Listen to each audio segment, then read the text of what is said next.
Hi, just a wee video just to update what I've been doing. Mainly been working inside due to the weather and stuff, not been able to get outside. So I've taken the two struts apart. So I got the special tool to take this out.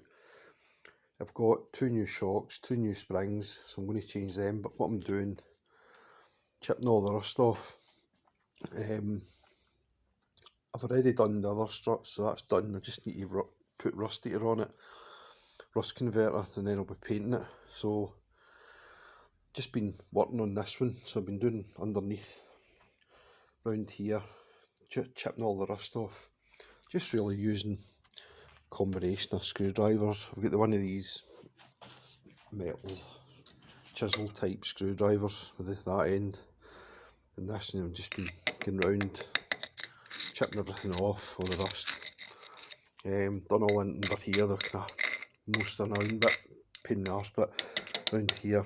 I've turned it round and I'm just working my way down here now. So I'm getting all this off and up here.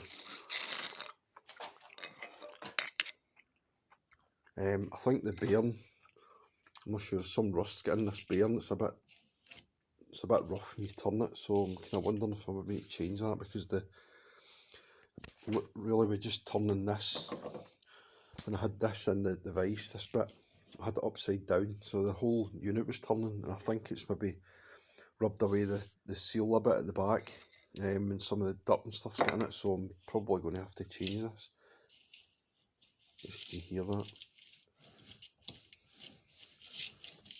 It might be okay, it might just get away with it, I don't know, see, but anyway, the focus is just getting this all cleaned and stuff and getting this all painted.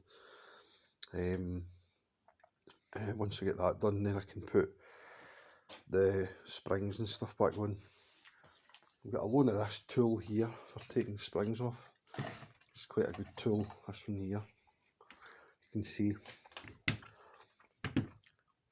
So it's quite a good tool for taking springs off, rather than using the normal kind of spring clamps. They're a bit of a pain to use. This just got a nut in the end there, which just tightens up and clamps the spring up.